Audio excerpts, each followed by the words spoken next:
communism, and we thought that the democracy would be flourishing throughout the world. And then certainly with the advancement of the internet, people thought that that would be another thing that would break down barriers and bring, democracy and liberties around the world. But I think this current democratic decline, I think, is due to a number of things. One of them is internal, coming from democracies themselves. And I think it has to do, it goes hand in hand with growing inequality in a lot of Western democracies. So we're starting to see the effects of neoliberal economic policy, growing inequality as a result of that, kind of a collapse of center-left politics within many democracies.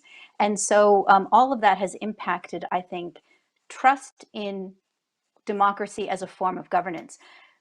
Democracy used to be seen as the most kind of effective way to get your voice out there, but we're starting to see that more special interests and money, and those with the biggest piece of the pie, generally having the largest voice rather than what democracy is really for, and having the majority of the people represented.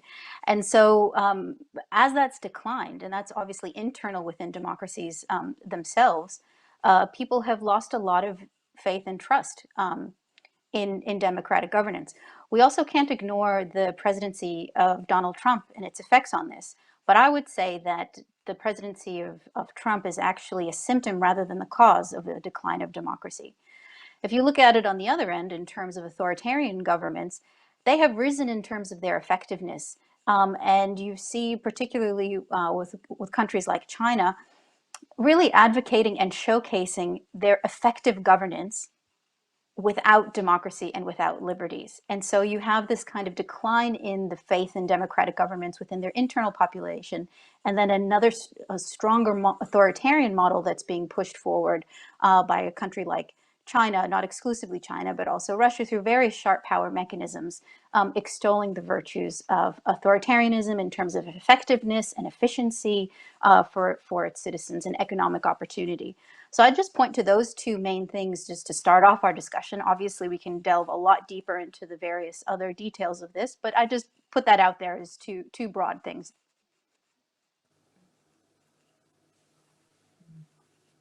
So you bring it back to economic inequality and the rise of authoritarianism in part. I'd love to hear from Anne on these issues and what perspectives you could shed light on this, Anne. Thank you, Julian, and it's great to see both you and Lydia this evening. And I'd like to just acknowledge the Whadjuk Noongar people on whose land I come to you tonight. I think everything that Lydia said, I completely agree with. It is such a complex issue, and I don't think there's a singular answer or a singular kind of dimension to this. The one thing I would point out, though, is I think that democracy has always been a state of tension and has always been in flux. And I think that, Lydia mentioned voices and voices on political platforms, and that's part of democracy, is that everyone has a say in the governance of the country or the state. And so I don't think we can really discount what you mentioned in your opening statements there, Julian, about social media and the changing ecosystem of media that has given voice to non-state actors, to individuals, to non-state organisations to have to have political influence.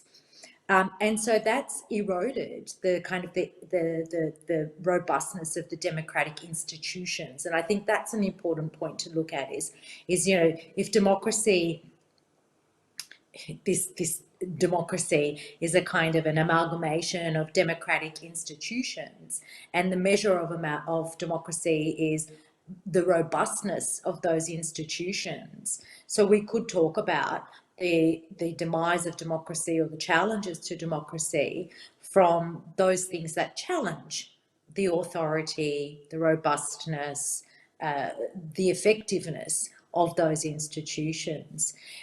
So yeah, I think we are going through a paradigm shift in democracy at the moment. It's brought on by changes to the ways in which political activism and political participation, brought on by the changing landscape of international relations, the move away from it being about state actors and non-state actors having a much larger stake in international relations and international security, and brought on by these challenges to our institutions.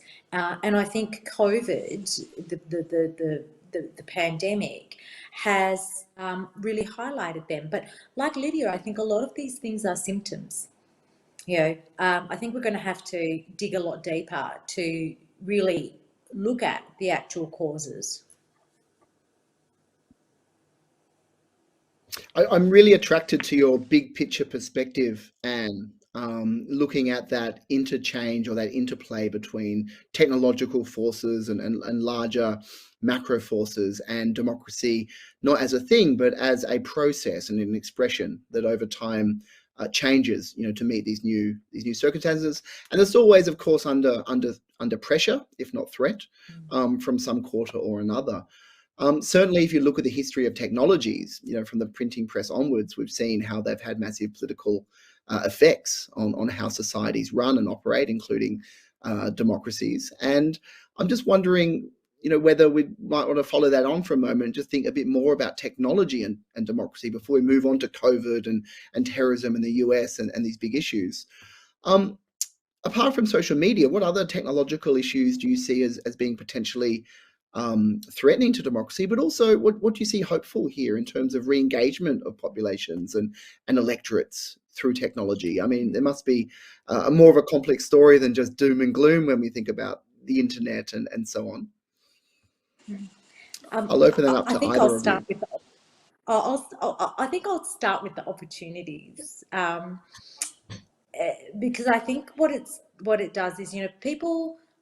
I think you need to think about what do people think democracy is, and I imagine that if you go out there and talk to people, and you say to them, "What does democracy mean to you?"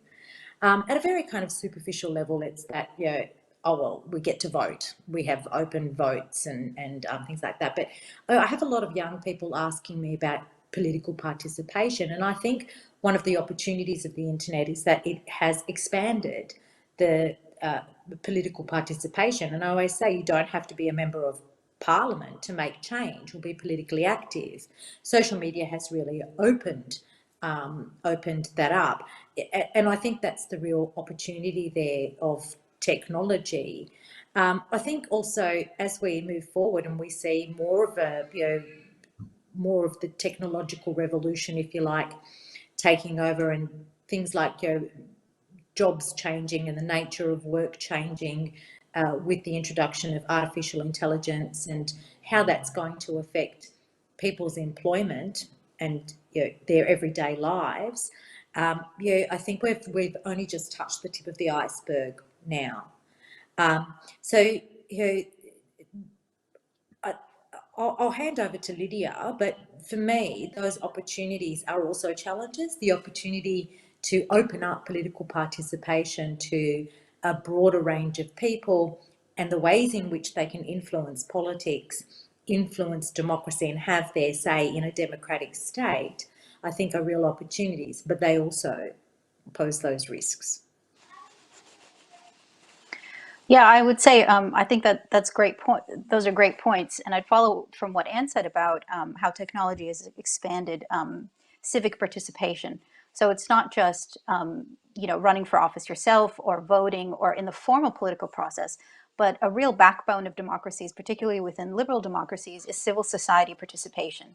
And we've seen technology, particularly social media technology, both have positives and negatives when it comes to that.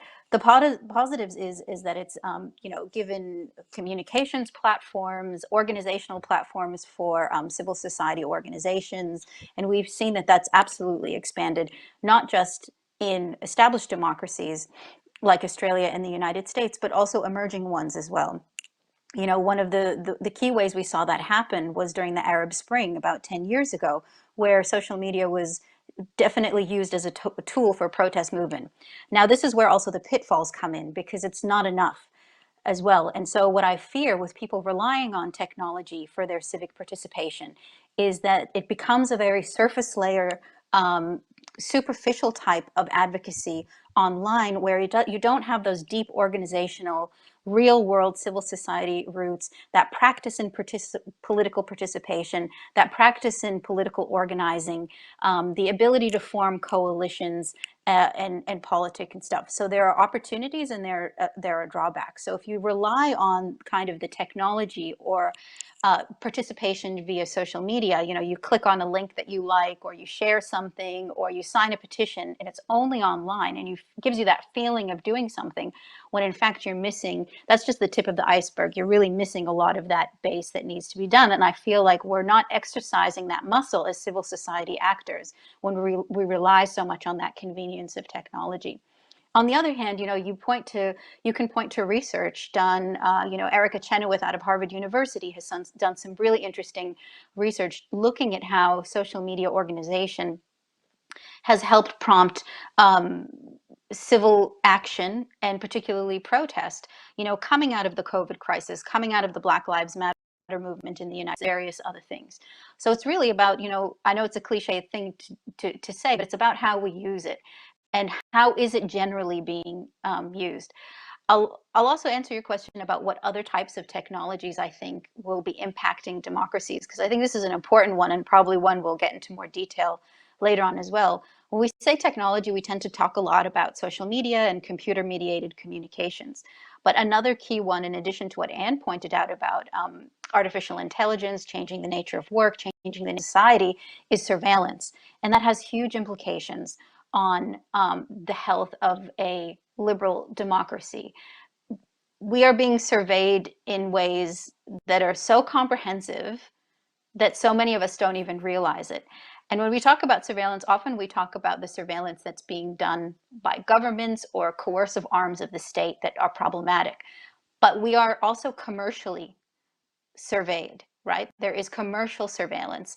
That's the term surveillance capitalism that Shoshana Zuboff, laid out in her book around that concept. And I think both of those things, the coercive surveillance by government, by arms of the state, and also this capitalistic type of surveillance that we have frankly sleepwalked into as a society, as democratic societies, are both very big challenges for us going forward.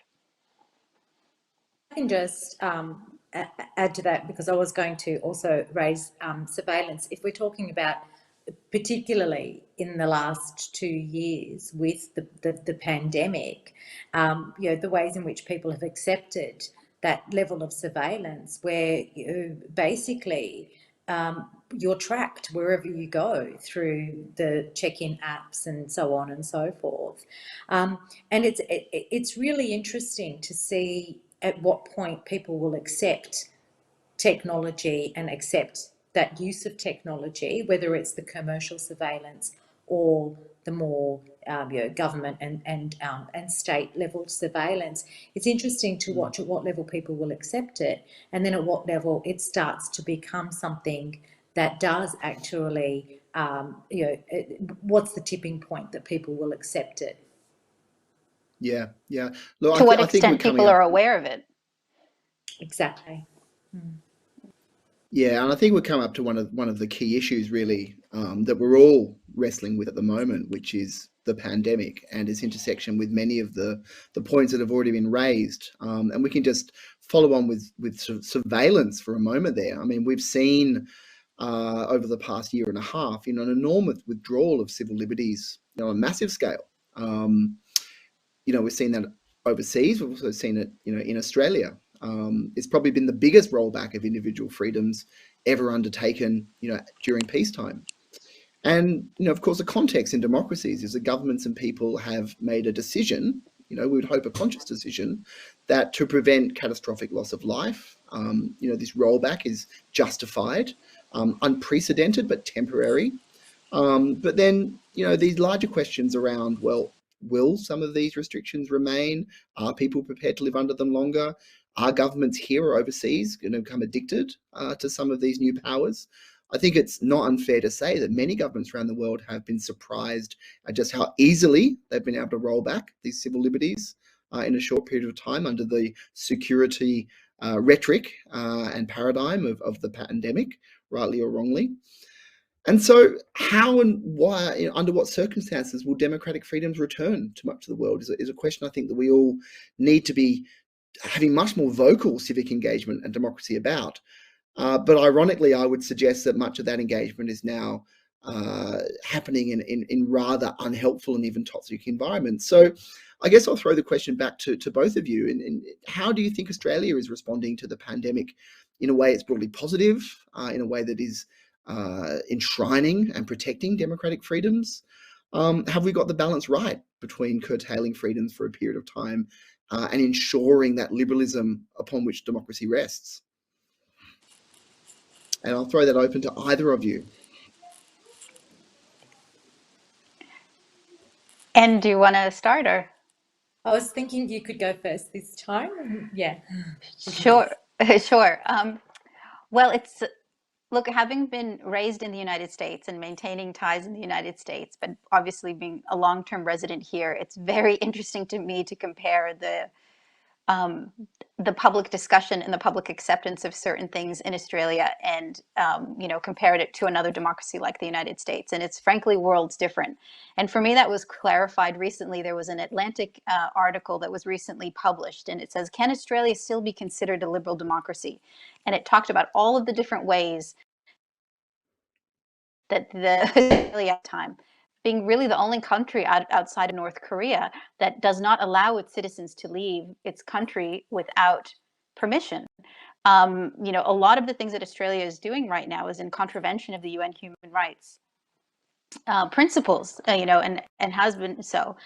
But these have been, on the whole, largely accepted by the majority of Australian people.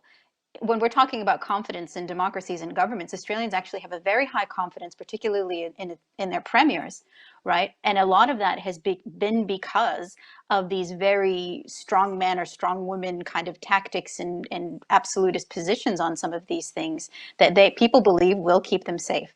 Now, that seems to me kind of part of, Julian, and you would probably know better than me on this one, but a bit of part of the Australian psyche and the Australian history around that fortress mentality and rallying around crisis and being very averse to things, that are thought of as a type of invasion, whether they be outsiders, whether they be, foreign threats, or whether they be biosecurity issues, right? Like COVID. And so you have this kind of Fortress Australia mentality that's been on display. And when that Atlantic article came out, a lot of people in Australia were just up in arms about it, just being like, how can that be so critical? I think that there was some merit to it in that, as you said, Julian, so much of the civil liberties discussion has been seeded. We have not been able to have a mature conversation in Australia as of yet on these issues. And so what we're seeing is that discussion is being ceded to conspiracists, major anti-lockdown protest movements, people who, so anyone that is concerned about civil liberties, has been automatically kind of shoved into that. And we have not been able to have a very mature conversation, I think, in this country around all of those things. But again, on the flip side, it has engendered a high level of confidence in our elected leaders to a certain extent. So it's a bit of a catch-22, right? Leaders, particularly premiers, have gotten massive amounts of support, and it's been reflected in the pollings.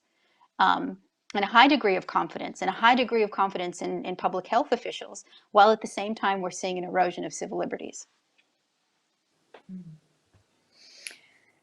Yeah, there are some really great points that you made there, Lydia, and that idea of it being a kind of a social pact that governments have with the people, that in times of crisis will accept these kinds of impingements and erosion of our civil liberties to keep us safe. But I want to take us back to 9/11. We've just commemorated the 20th anniversary of 9/11 a couple of days ago. And this kind of, erosion of civil liberties in order to keep us safe, yes, has always been part of the kind of the Fortress Australia narrative, but was really cemented in the response to 9/11. And so to me, the Australian population was primed for this. They were primed for, give up some civil liberties in order to keep us safe, not just because historically the whole idea of an anxious nation, anxious borders, Fortress Australia has been very much a deep part of the Australian psyche for so long. This whole idea that, if we let down our guard, we will be overrun by hordes of Asian immigrants leaving their countries and coming into Australia to take over Australia. And so progressively and cumulatively, the Australian psyche has been so primed for these kinds of, give up your civil liberties in order to have a more secure nation, in order to keep us safe. The difference, I think, is that after 9/11, that kind of securitization and that those civil liberties, yes, it was about the kinds of things that you do at the airport, having to take your shoes off at the airport and all of those things. But it was very much focused on a community, the Muslim communities in particular, that were identified as the other, identified as the threat. Now it's like everyone has had to give up this kind of freedom of movement in and out of the country, freedom to cross borders, and there is that acceptance of, oh well, this is the way it is, and we have to do this to keep it safe. And I think in many ways the Australian population is a much more malleable population for these kinds introducing measures that do impinge on our civil liberties, and that has historical roots in our nation's history. And perhaps, Lydia, that's where the difference between the Australian response, the Australian public response, and the response in the US is. Yeah, absolutely. I think in the United States, you see the other side of the coin, right? And how too much of an emphasis on personal liberties, on libertarianism, can go very wrong. I mean, the United States certainly is not a model to be followed in terms of its COVID response either. And I think a lot of Australians will point to that as a justification for our strategy in saying, well, look what happens when you put too much emphasis on civil liberties or individual responsibility and individual liberties. And so there's certainly that aspect to it as well. And they see that, going back to our earlier discussions around people's confidence in democracy, they see that as a failure of democracy and a model not to be followed. Yeah, it's very interesting how we can look at these different national histories and national psyches, as you say, Anne, and think about how democracies manifest differently in, say, Australia, United States, France, the UK, India. There are so many places. But I'd like to follow up on some of those amazing points that you raised, Anne, in particular. Continue talking about COVID, but start to bring in this issue of terrorism. And start asking that bigger question, I think, that you posed, Anne, which is that was it terrorism and the events of 9/11 that were the biggest threat to democracy, or was it in fact counterterrorism and the way we did it that was the biggest threat to democracy? That we can perhaps see that more clearly now, 20 years later. And in particular, this question that you posed around how government reacts to dissenting voices and angry citizenship in our societies. As you pointed out, for too long in Australia, to speak bluntly, it was Muslims who were seen as being the dissenting, angry citizens, the problem, the other, as you said. We created countering violent extremism programs and policies around that to manage society like that, often in a very patronizing way, in a way that exacerbated the very problems perhaps that we were trying to solve.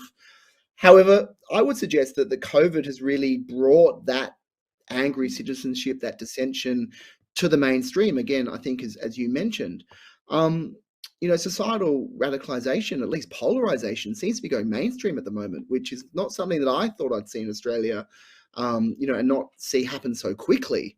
And so, I'd like to ask you, Anne, and then bring Lydia in. How do political leaders in Australia and all of us, civil society, academics, how do we engage with lockdown and vaccination skeptics, for example, and prevent these people who are dissenting, who are confused, angry, who are talking about liberties, not push them to the margins and the fringes so that they do perhaps become radicalized or further alienated? How do we, as Lydia said before, bring them into civic engagement in a way that is real and sustainable and is going to feed our democracies? Yeah, I was having a conversation about exactly this point the other day, and before I get to that point, I also want to just point to the securitization of health. Right, so after 9/11, with the countering violent extremism and the counterterrorism response, Julian, you're absolutely correct that it wasn't so much the events of 9/11, but it was how we responded to them that kind of paved the way and developed the landscape for securitization.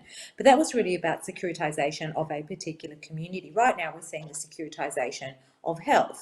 If you're in quarantine in Western Australia, for example, you'll get a knock on the door from the police to check that you are, at home doing your thing. We saw the whole boots on the ground in Western Sydney, and this is really about the pandemic being which is being managed by health behaviours: washing your hands, having a vaccination, maintaining your social distancing, wearing a mask. These are health behaviours. These health behaviours have become securitized, and I question the kind of the longer lasting impacts that has. But I also think it feeds into your question now about, how do we engage people who are this kind of conspiracy theorists around COVID.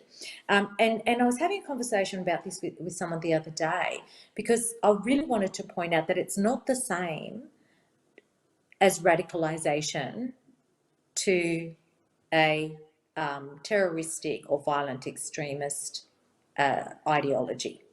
I think they're very different things. And I think the first thing is that the whole kind of what you're dealing with is this spectrum of people. There are, those who just are questioning this securitization of health, who are questioning the need and the extensiveness of all the surveillance, right through to those who think the whole thing is a mastermind plan by the lizard people to take over Earth, or whatever it is that they think, right? And you can't, like with all forms of, I guess, radicalization, you can't deal with them in the same manner. But at the same time, what I found is you also can't influence them with a set of facts. Like I've always said, nobody ever left terrorism behind because somebody handed them a fact sheet, right? And the more facts you give, the more alternative facts you get back. Right? With terrorism and with people who leave terrorism behind, it is very much an emotional decision to do that. It is about disillusion with the cause. It is about disillusion with perhaps the ideologue that they held to that cause. It's about them reassessing their life.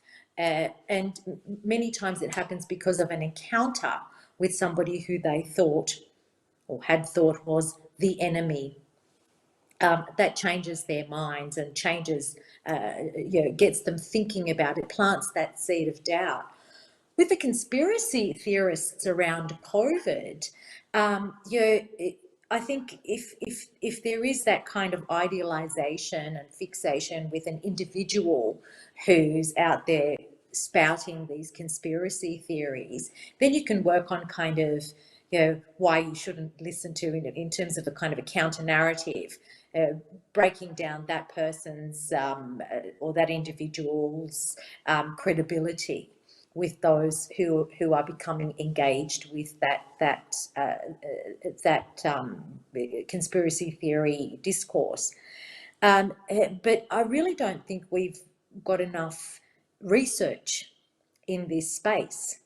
I think we need to be doing a lot more on, how are people who are developing these conspiracy theories, going down this rabbit hole of conspiracy theory, how are they becoming conspiracy theorists? What's that pathway? In the same way that we've got a good body of work on radicalization that informs how we then counter that. I don't think we have enough of a body of work, particularly in Australia, around conspiracy theories and then how we counter those. I'd like to see more work in that space, and perhaps it's a conversation that the three of us can talk about and develop something around that. Yeah. Well, just before Lydia, before you jump in there, because I'm sure you've got lots to say, I'll just point out that the work that I've been doing on conspiracy theories recently suggests that they really do represent a disillusionment in democracy, because the master narrative that you see, whether it be the far right or another context, QAnon, is this complete disillusion elites, and this conviction that elites and indeed the democratic process and indeed the whole notion of liberalism is either a sham or it's actually a malevolent force out to get the little guy.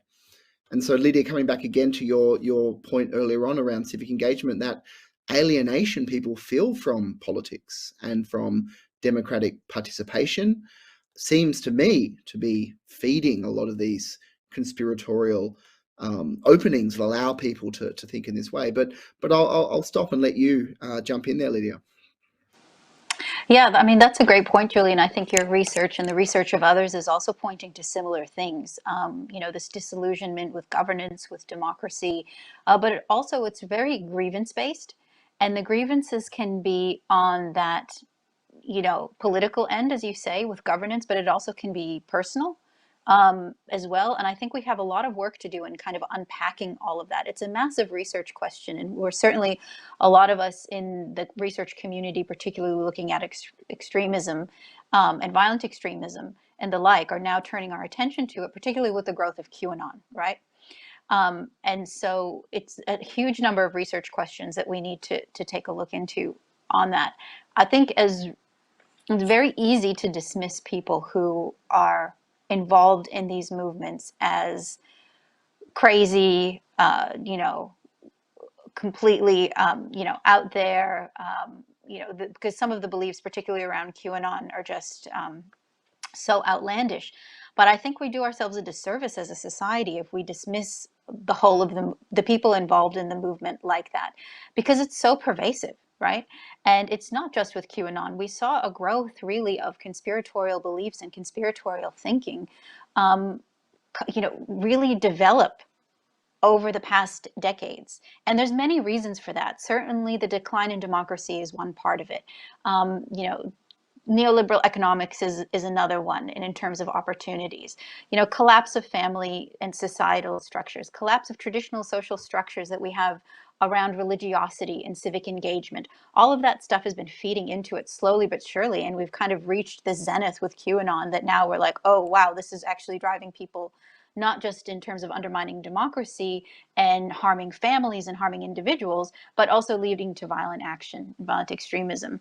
Kind of a related point, a related and unrelated point, though, that concerns me as a researcher with this one, and I'd be interested to hear your perspectives of it, is that I'm still at this point very reluctant to treat conspiratorial movements in the same way that we have other types of violent extremist movements, because it just seems to me a definitional or mission creep when we talk about extremism. At what point is it, are we going to make everything not okay? Is it ever going to be okay to be fringe, right? Or on the margins, even if it is outlandish? At what point do we kind of, we have to put some parameters around how we label things and how we study them. So in my mind, I think when something moves into violence, that's when we try to treat it as a violent extremism / terrorism type of problem. It's not saying that it's not a problem overall, but I think other lenses and other institutions and other disciplines perhaps should be examining this issue rather than the violent extremism terrorism framework. And I completely agree with you there, Lydia. In many ways, it's like the conversations that we were having way back about, it's okay to be radical. It's just not, it's not okay to be a violent extremist. And I think there is a risk here that we fall into responding to conspiracy theories in the same way that we have responded to the threat of violent extremism and terrorism. I think they are very different, and we need to really start looking at how we respond to that. I think this is the trajectory that violent extremism is going to go into. And if you have a look at some of the conspiracy theories, not all of them, there are elements of some other violent extremist ideologies in there. There are kind of cross points that you can identify, and particularly with the far right. The conspiracy theories feature quite highly and quite strongly in the far right. And there's a thread there with all of them, which is anti-authoritarianism and anti-government. And that is, I think, both of you have done more work on that aspect around the whole breakdown of democracy and the grievance about democracy. The anti-democratic as well. Yes. It makes me wonder if in Australia, and maybe partly to do with our colonial heritage, our conflict beginnings, perhaps in Australia, there might almost be a brittleness in Australia that doesn't allow difficult discussions around political dissonance or anger or angry citizenship.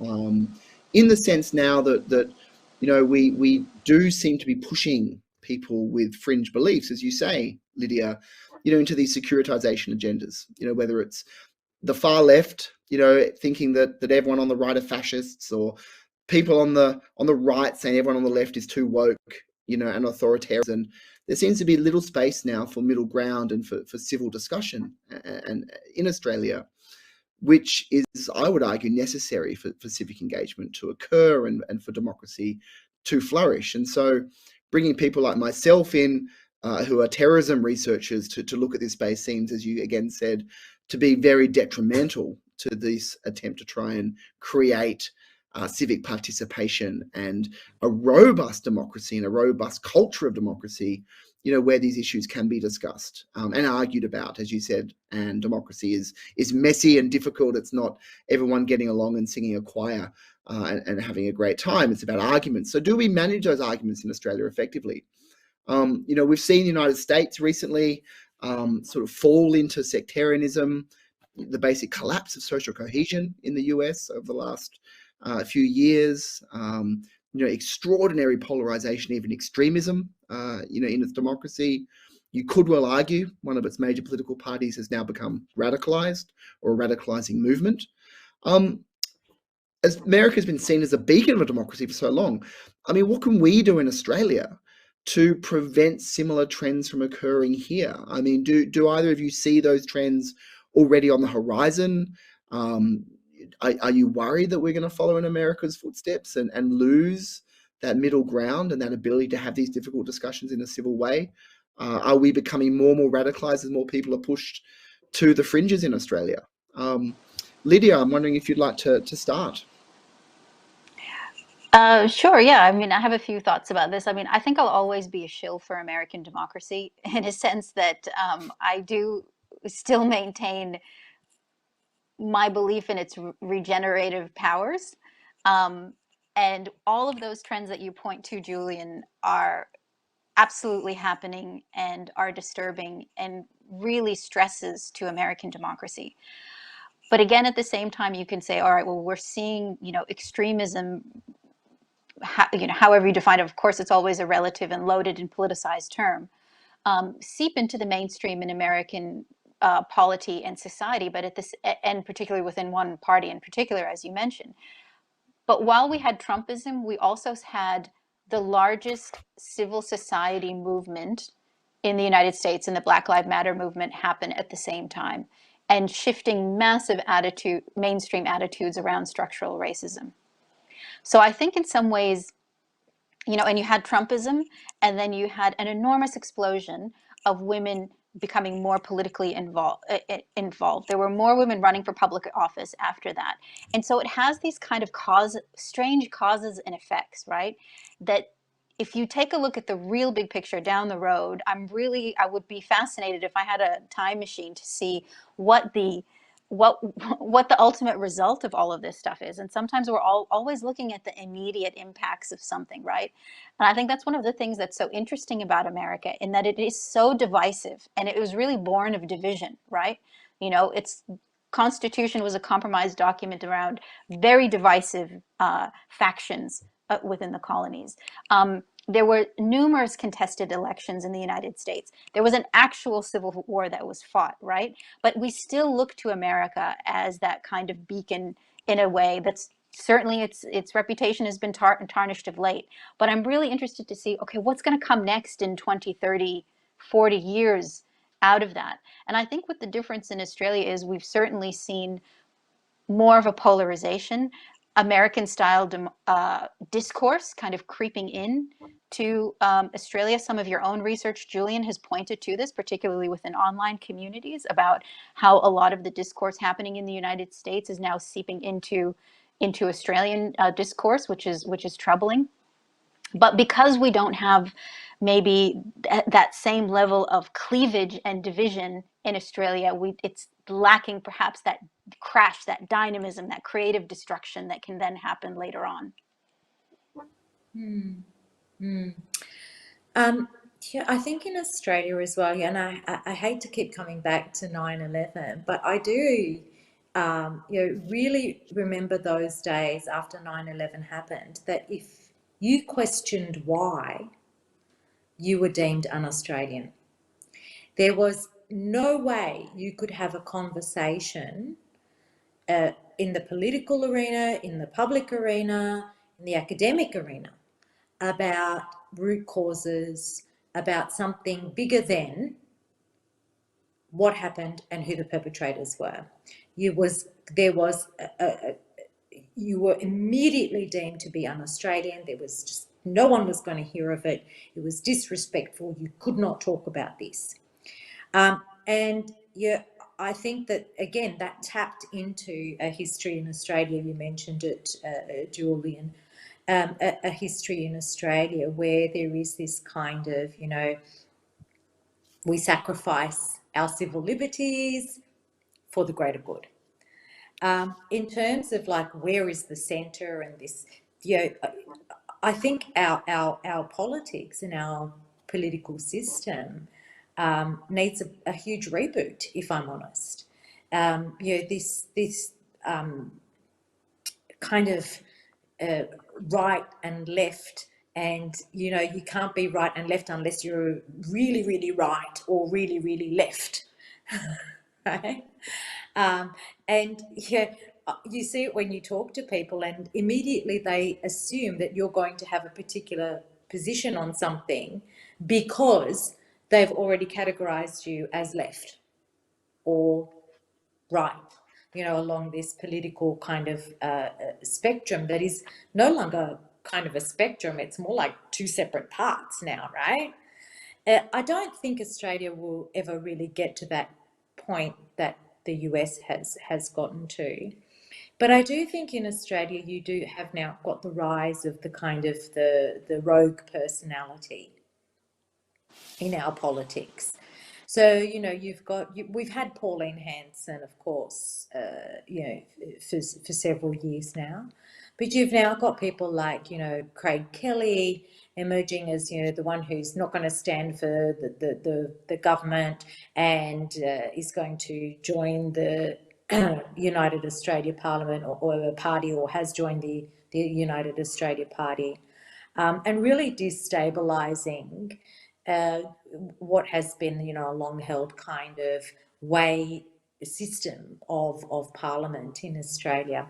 And I think for me, that's kind of more where we could be heading is, the more you have these kinds of rogue personalities who tap into populism and tap into populist grievances, really for their own political gain, really to get themselves elected. That to me is one of the dangers, and we saw it with Pauline Hanson, so we know it's possible, right? We're seeing it now with Craig Kelly, and I think depending on what the outcome for him and for Clive Palmer's party at the next election, it could be a trend that could grow and continue in Australia. We've certainly seen the rise internationally of the rogue, as you say, political entrepreneurs, often quite charismatic and usually leading to some form of democratic rollback and authoritarianism. We can look to Turkey, to India, to many countries, some countries in Eastern Europe, indeed. We can even perhaps look at the Trump phenomenon, which you mentioned, Lydia, as well.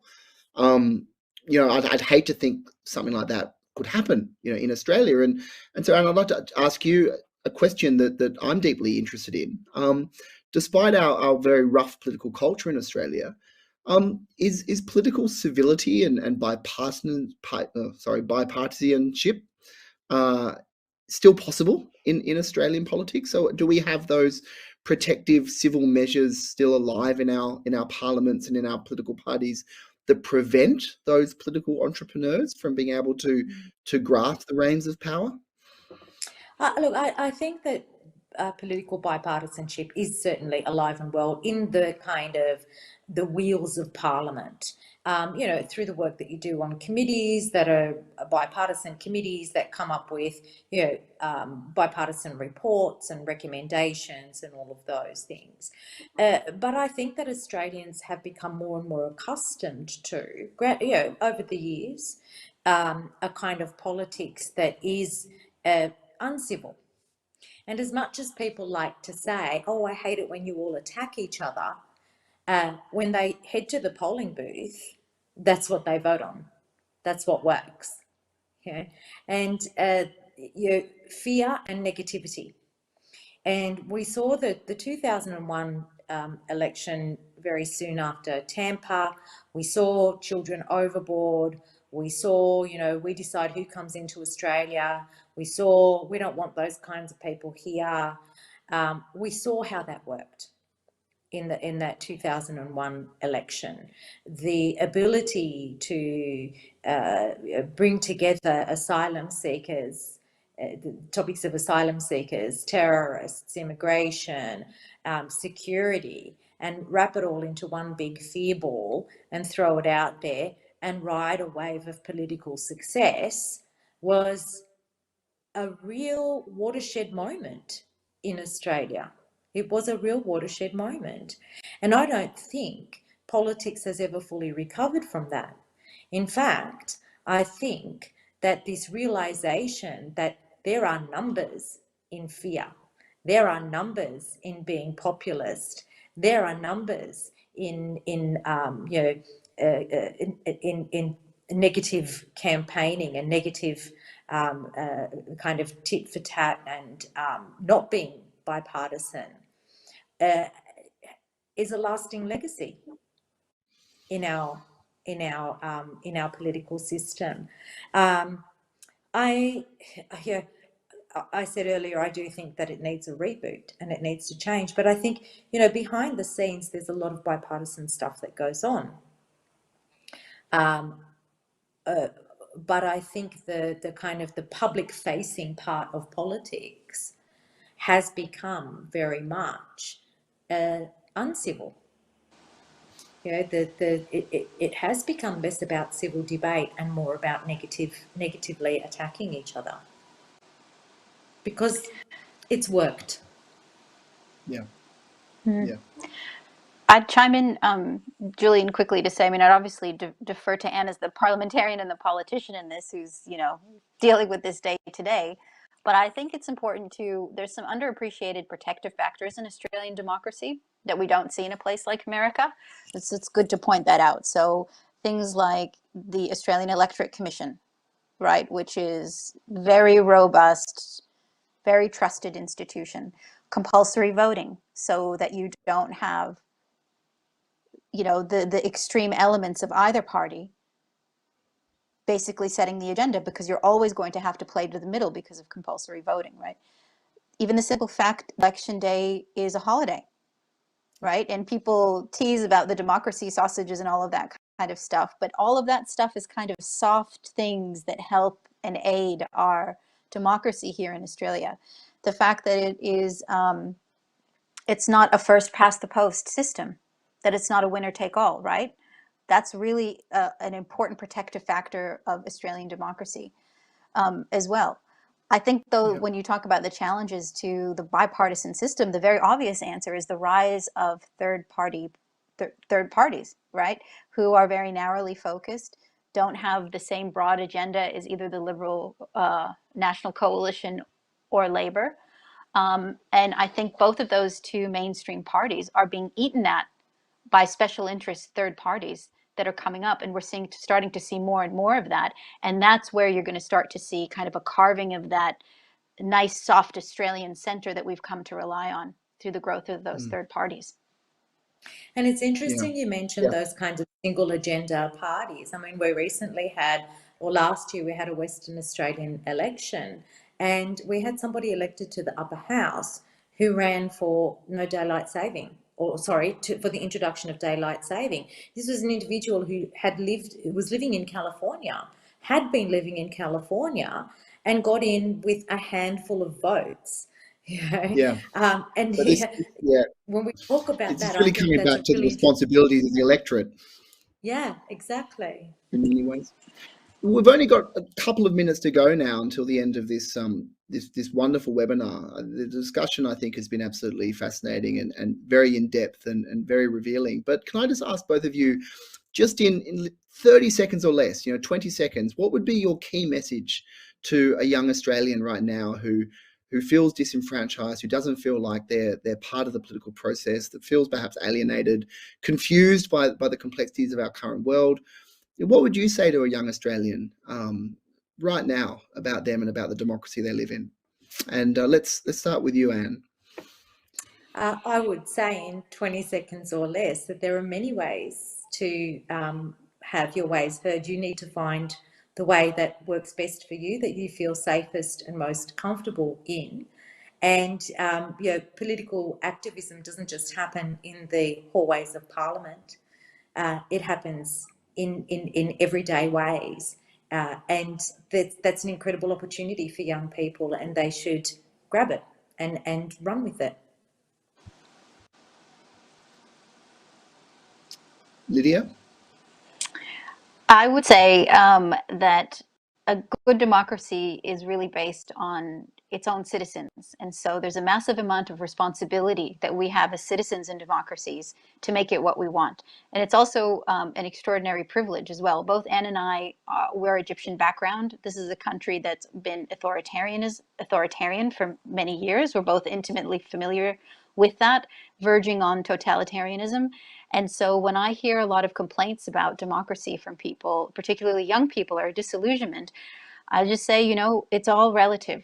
Look at what's happening in other countries, in real authoritarian states around the world. You're very, very fortunate to be in a democratic system where, for all its imperfections, there are many, many ways for you to get your voice out there, to affect change, and to really be, to truly participate.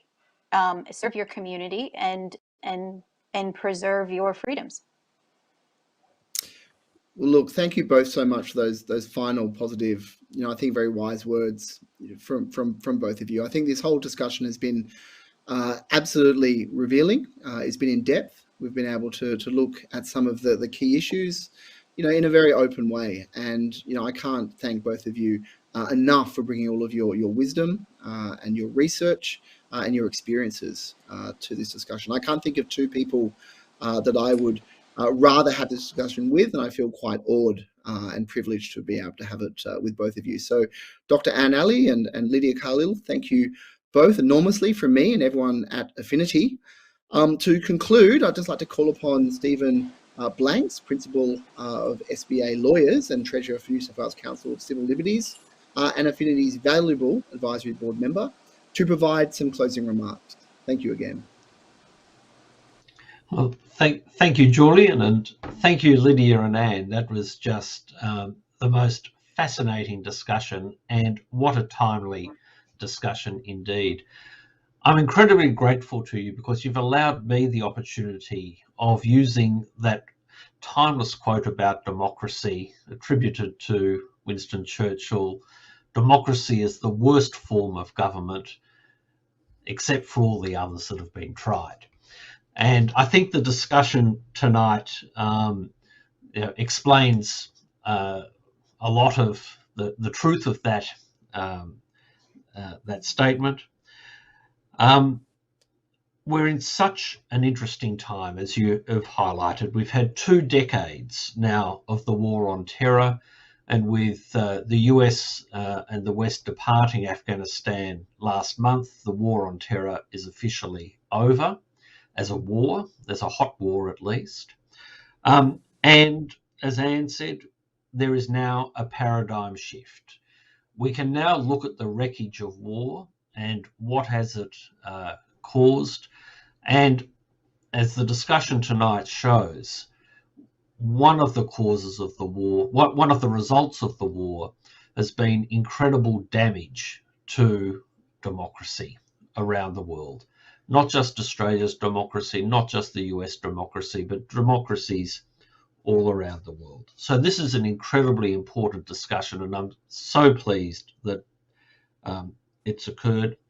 Affinity Intercultural Foundation, which is hosting tonight's event, is a fabulous organisation for promoting intercultural dialogue, communication, faith, and connection. And democracy absolutely depends on those things occurring. And Affinity, I think, has been an excellent organisation in promoting the practical things which lead to stronger community and stronger democracy in Australia.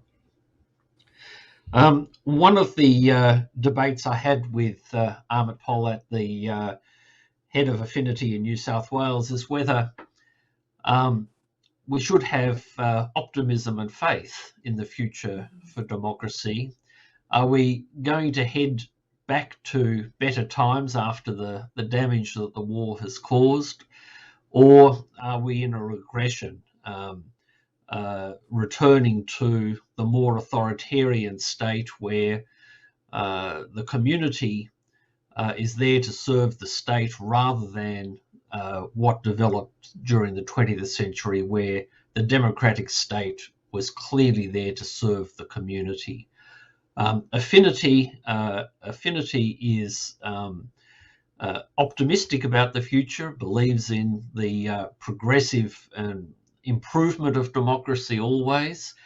I'd love to completely share that optimism. I'm not sure that I can.